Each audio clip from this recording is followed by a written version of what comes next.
My name is Maria, and I'm going to tell you my story. On that day, I was driving to work on a calm morning. While thinking about my daily commitments, suddenly a car coming from the opposite direction lost control and collided with mine. The impact was immediate and devastating. I felt intense pain, and everything around me started to darken. When I regained consciousness, I was lying on the asphalt, looking at the sky. I could hear distant voices, sirens, and people around me, but everything seemed unreal. And then something strange happened. The pain started to disappear, and I was overwhelmed by a sense of calm and peace. Worries and fears disappeared. That was when I realized I was dying. At first, I didn't know what was happening. One moment, I was lying on the ground, feeling my body weaken, and the next, I was floating above it. I could see everything clearly. The paramedics working, a woman crying beside me, my own inert body on the ground. I didn't feel attached to my body. There was no fear, just a strange sense of detachment. I tried to speak, to call the people down there, but no sound came out. It was as if I were light as a feather, floating higher and higher. I felt something pulling me, not physically, but spiritually. It was as if an invisible force were guiding me upwards. I had no control over it, but I didn't resist either. A light appeared in the distance, small at first, but growing increasingly brighter. The light wasn't like any light I had ever seen. It wasn't aggressive or blinding, but warm and welcoming, as if it were calling me home. It moved me towards it effortlessly, as if I were being drawn in.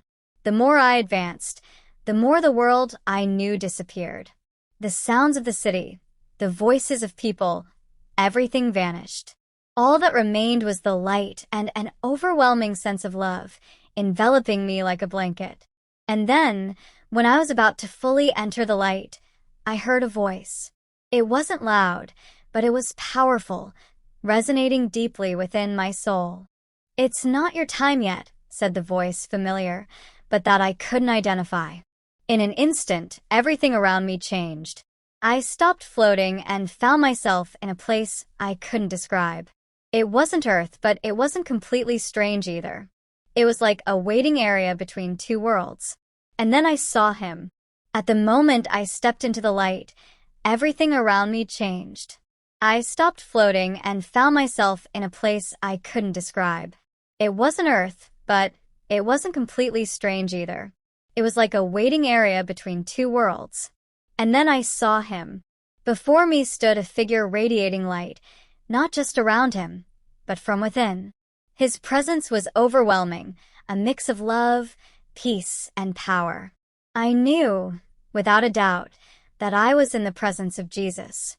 I couldn't move, I couldn't speak. All I could do was feel. And what I felt was beyond words. He looked at me, and in a single glance, I saw my entire life flash before my eyes. Every moment, every decision, every mistake, and every act of kindness, everything was there, exposed before him. But there was no judgment in his eyes, only understanding. Then he spoke, and his voice was like thunder and a whisper at the same time. "You are not here by accident, Maria." I wanted to ask why I was there, what was happening, but before I could, he raised his hand and, suddenly, everything changed again. I was no longer in that tunnel of light. I was in another place, a place I had never seen before, but somehow felt deeply connected to. It was then that he showed me the truth about Black people, a truth that would change my view of the world forever. I was frozen, in awe, as Jesus extended his hand to me. His eyes held a depth of knowledge that I couldn't comprehend, and at that moment, I knew I was about to see something important, something that had been hidden from the world for a long time. Without a word, everything around me changed. The tunnel disappeared, and I found myself in a vast open space. It wasn't Earth, nor heaven. It was something in between, a place where divine truths were revealed. Before me, images began to form, like moving paintings made of pure energy. The first thing I saw was Africa, vast, beautiful, and glowing with a golden light. I saw ancient cities, strong civilizations, and people full of wisdom, resilience, and spiritual power. They were not broken, they were not weak, they were chosen. Jesus spoke, and his voice resonated deeply within my soul. The world lied about them, he said. They are not what they were made to believe. They were endowed with gifts, power, and knowledge that many tried to erase. The vision changed again, and I saw chains, ships, people being taken from their homeland. I saw suffering, pain, and generations being told they were less than they truly were. And then I saw something even more shocking. I saw spiritual forces working behind the scenes, intentionally suppressing the truth. The oppression was not just physical, it was spiritual. Jesus continued, explaining that these spiritual forces worked to suppress the truth because if Black people knew who they really were, the world would change. My heart pounded. This was not just history, it was a spiritual battle that had been going on for centuries. The deception was deep, and most of the world had no idea. The vision changed again, and I saw a time long before slavery, before colonization, before oppression. I saw a world where Black people possessed spiritual knowledge that was powerful beyond words. They understood the connection between heaven and earth, between the spirit and the physical world. They had divine wisdom that was passed down from generation to generation. I saw prophets, leaders, and warriors, men and women who had direct communication with God. They didn't need intermediaries. They could speak directly with heaven. Jesus looked at me, his gaze full of sorrow and love. That's why they were targeted, he said. Because those who rule the world fear those who carry divine wisdom. My mind was racing. Everything made sense now. The attempts to strip away their culture, faith, and identity were not just about control. It was about severing their connection to the truth. And as I watched, I saw something even deeper. Even through the oppression, through generations being told they were nothing, their spirit was never broken. Their power never left them. They carry something that cannot be destroyed. Jesus continued, Black people were chosen, endowed with unique spiritual gifts, and the true intent of these spiritual forces was to prevent them from using these gifts. They have an inner strength and a connection to the divine that is unique. If they rise up and remember who they are, they can transform the world. He paused, looking deeply into my eyes. Their power in prayer, made with faith, is immense. When they pray with true faith, their prayers have the power to move mountains, to transform realities. That is the secret that many tried to hide. A shiver ran down my spine. Jesus was showing me that prayer made with faith by Black people was a powerful tool, a direct connection to the divine that could change the world. He continued, prayer with faith is the key. It not only brings the presence of God, but also activates the spiritual gifts that were given to them. This is the strength the world tried to erase. At that moment, I understood. It was not about hate, it was not about division. It was about restoration. The world was built on lies, but the truth was emerging. The vision changed again. This time, I saw a great awakening, people of all nations, but especially Black people, rising up, realizing who they were. I saw them breaking mental chains, reclaiming their spiritual power. It was unlike anything I had ever seen. The world had tried to erase them, but they were stepping into the truth. And as they did so, something miraculous happened. The very world began to change. Jesus turned to me once more. The prophecy is unfolding, he said. They will lead the world into a new era of spiritual awakening. I gasped. Was this why I was seeing this? Was I supposed to share this message? Yes, Jesus responded, reading my thoughts. You must tell them. The world is changing, and they need to know the truth. I fell to my knees, overwhelmed by what I had just witnessed. It was not just about race, it was about identity, purpose, and destiny. This was not about one group being superior to another. It was about restoring balance, about revealing the truth that had been hidden for centuries. They were chosen, Jesus said, but many others were too. It is time for all my children to remember who they are. Suddenly, everything around me began to disappear. The light, the visions, even Jesus himself. I felt myself being pulled back, as if an invisible force were dragging me away from heaven. No, I cried. I don't want to go back. Jesus smiled, but his eyes held something serious. You must, he said. The world needs you to speak. I wanted to protest, but before I could, I felt a shock, as if struck by electricity. I gasped for air. My eyes flew open. I was back, surrounded by the sound of hospital machines. Nurses and doctors rushed to my side. I could feel my heart pounding, my lungs struggling for air. I was alive, but I was not the same person who had left. I had seen things that changed me forever. I had spoken with Jesus. I had seen the truth, and I knew my life would never be the same. When I woke up in the hospital, everything seemed different. The air felt heavier, the lights too bright, the voices around me too loud. I was alive, but I didn't feel like the same person who had left that day. The doctors and nurses were talking, but their voices seemed distant, like an echo of a reality I could barely grasp. My family was there too, crying, holding my hands, thanking God that I had survived. But I couldn't focus on any of it. My mind was still in that other place, still reliving everything I had seen. I had spoken with Jesus. I had seen the truth. And now I was back in a world that didn't know it. For days, I barely spoke.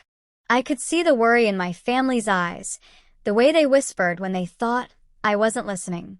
They thought I was in shock, that I was traumatized by the accident. And maybe I was, but not for the reason they thought. I was wrestling with something much bigger than myself. How could I tell people what I had seen? Who would believe me? I tried to push the thoughts away, convince myself that it had all been a dream, a hallucination brought on by my near-death experience. But I knew better. It wasn't a dream, it was real. And the more I kept silent, the heavier it became. The weight of what I knew, of what had been shown to me, pressed on me like a force I couldn't escape. One night, unable to sleep, I found myself staring out the window, watching the city lights flicker in the distance. And that was when I heard the voice again, soft but undeniable. Speak. I turned sharply, but there was no one there. Yet deep in my soul, I knew what it meant. I couldn't keep this to myself. I had to tell people. But where would I start? The first time I tried to talk about my experience, I was met with skepticism. I gathered my closest friends and family, determined to share what I had seen, what Jesus had shown me about Black people, and their divine connection through prayer. But as soon as I started speaking, I saw the doubt in their eyes. My sister was the first to speak, gently. You had an accident, Maria. Maybe your mind is just... No, I interrupted. It wasn't a dream. It wasn't my imagination. It was real.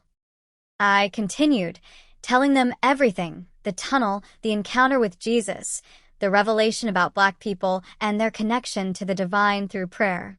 I spoke with passion, with conviction, hoping something in my words would reach them. But when I finished, there was only silence. Then my best friend cleared her throat and gave me a forced smile. Well, that's interesting, she said hesitantly. I mean, maybe it's symbolic, you know? Maybe your mind was just processing everything that's happening in the world. My heart sank. They didn't believe me, not really. I tried again with other people, church members, acquaintances, even strangers online, but repeatedly I was met with the same reactions. Some dismissed it as hallucination, others told me to keep it to myself, and some even got angry, saying I was trying to push an agenda. It was frustrating, painful. I had been chosen to receive this message for a reason, but no one wanted to hear it. Then, one night, as I sat alone, questioning whether I should stop trying, I heard the voice again. Keep speaking. And I knew I couldn't give up. The more I spoke, the more resistance I faced. It wasn't just skepticism anymore. Now things started happening that I couldn't explain. My phone would randomly turn off while I was writing about my experience. Videos I recorded about my NDE would mysteriously disappear. Strange calls from unknown numbers began flooding my phone, with voices on the other end breathing heavily, but saying nothing. At first, I thought it was paranoia, but then one night, something happened that I couldn't ignore. I had just finished recording a message about my experience, talking about how Black people have a special power in prayer made with faith, and I was about to send it when my computer screen flickered. Then the entire video vanished just like that. I tried to recover it, but it was lost. It wasn't in the trash, it wasn't saved anywhere, just completely erased. A chill ran down my spine. I looked around my apartment, suddenly feeling like I wasn't alone. That was when I saw it. A shadow moving along the wall of the living room. I gasped, turning around, but there was no one there. "Keep speaking," the voice whispered again, but this time it felt closer, almost urgent. I knew then that I was facing something bigger than I had realized. This wasn't just about sharing a story, it was a spiritual battle, and whatever forces were trying to keep this truth hidden, they weren't happy. I had a choice to make. I could stop, let doubt, fear, and resistance silence me, pretend this never happened, go back to my normal life and never speak of it again. Or I could fight. I could keep sharing the message no matter the cost, no matter who doubted me, no matter what tried to stop me. I thought about that moment with Jesus, the way he looked at me when he told me the truth about Black people and the power of prayer made with faith. He chose me to see this for a reason, and if I turned away now, I would be turning away from him. So I made my decision. I started writing, speaking, sharing my experience with anyone who would listen. I didn't care if people laughed. I didn't care if people doubted me. I didn't care if strange things kept happening around me, because I knew the truth, and the truth needed to be told. If you are reading this now, it means that despite everything, I continued.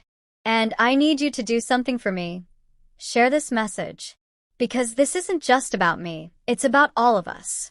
The world is awakening, the truth is being revealed, and it is time for everyone, especially Black people, to remember who they really are. This is just the beginning. At first, it felt like I was shouting into the void.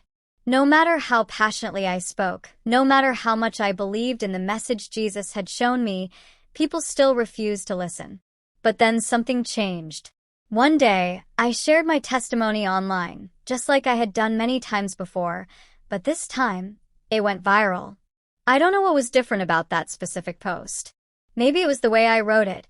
Maybe it was the growing spiritual unrest in the world, or maybe, just maybe, it was finally time for the truth to be heard. Within hours, thousands of people were commenting, sharing, and engaging. Some dismissed it, of course. Some called me crazy, a liar, or worse. But for every skeptic, there were 10 others who felt something awakening deep within them.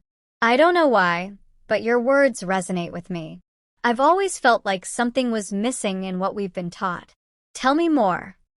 These were the messages I received, messages from people who were starting to wake up. And that was when I realized it wasn't about convincing the whole world at once. It was about planting seeds. Not everyone would believe immediately, some would never believe, but those who were ready, they were listening. The revelation that Jesus had shown me was no longer just my burden to carry. Others were feeling, seeing, recognizing the truth. And the more the message spread, the stronger the resistance became. It wasn't just people doubting me now, something darker was fighting against me, against us. I started receiving threats, not just from random online trolls, but from people who seemed to know things about me, things they couldn't possibly know. My emails were hacked, my videos were removed, my posts disappeared without warning. One night, I received an anonymous message, "Stop talking. This is bigger than you understand." A chill ran down my spine. I had read about spiritual warfare before, but now I was living it. Just as Black people had been spiritually oppressed for centuries, the forces were now working hard to silence the truth. One night, I woke up and my apartment was filled with the densest darkness I had ever felt. It wasn't just the absence of light, it was something more, a presence of force. Then I saw it, a shadow standing at the foot of my bed. It didn't move, didn't speak, but I could feel its intentions. It wanted me to stop. I wanted to scream, to run, but I couldn't move. I was paralyzed with fear. And then I remembered Jesus.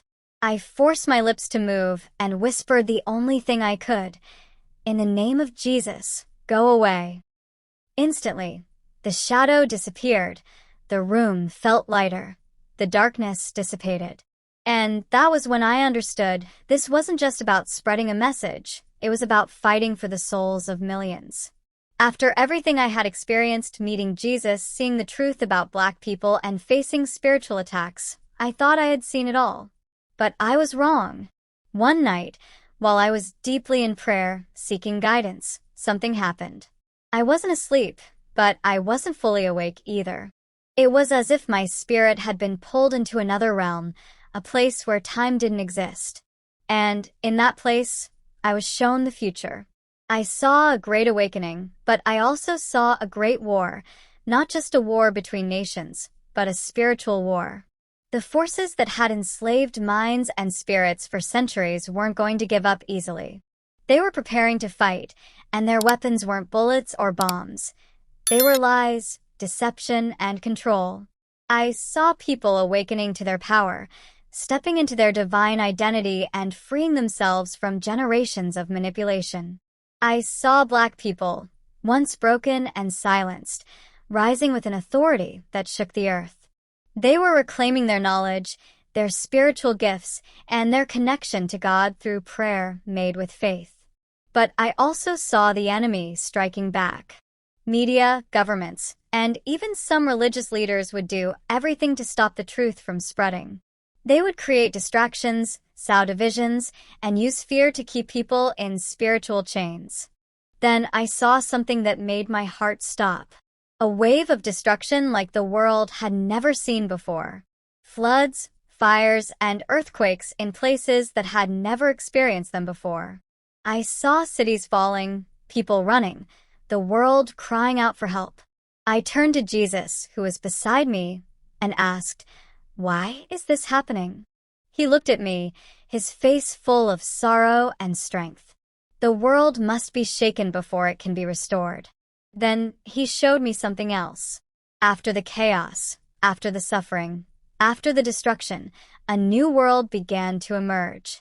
A world where people were no longer enslaved by lies. A world where the truth about who they were could no longer be hidden. "The final battle has begun," said Jesus. "But victory belongs to those who walk in the truth." And then, out of nowhere, I was back in my room, gasping for air, my body trembling, and my heart racing. I had seen what was coming, and now I had no choice but to prepare. After that vision, I couldn't stay still. The weight of what I had seen was too much to ignore. The world was heading toward a spiritual war, and most people had no idea. They were still caught up in distractions, arguing about politics, chasing money, living in fear, while the real battle was happening in the unseen. I began to speak more loudly. I told people what I had seen, what Jesus had shown me. Some listened, many did not. I realized something heartbreaking. Some people don't want to wake up. They are too comfortable in the lies, too afraid of what the truth will cost them. But whether they believe it or not, the time is coming.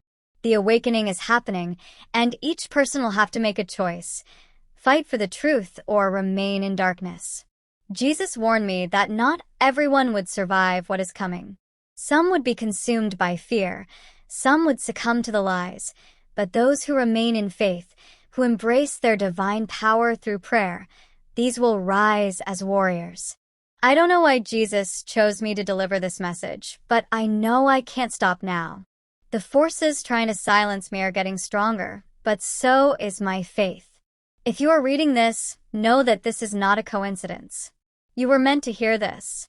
You were meant to wake up, and now the choice is in your hands. I don't know how many more times I will be able to speak before something tries to stop me again, but before I go, I need you to understand this. This is not just my story. It is yours. The truth is coming to light, whether the world is ready or not. The spiritual battle is already happening, and you have a role to play. Maybe you've felt it, the feeling that something in the world is wrong, that you were made for something greater. That's because you were. You are part of this awakening. But awakening is not easy. It requires courage. It requires faith. It requires you to step out of fear and into your divine power. Jesus didn't show me these things for me to keep them to myself. He showed me so I could tell you. And now I'm asking you, will you accept the truth or turn away and pretend you never saw this? The world will try to distract you. The enemy will try to make you doubt. But deep down, your soul already knows the truth. This is your moment. Step into your power. Wake up. And when you do, help others to wake up too. Because once the veil is lifted, there's no going back. The time is now. Choose wisely.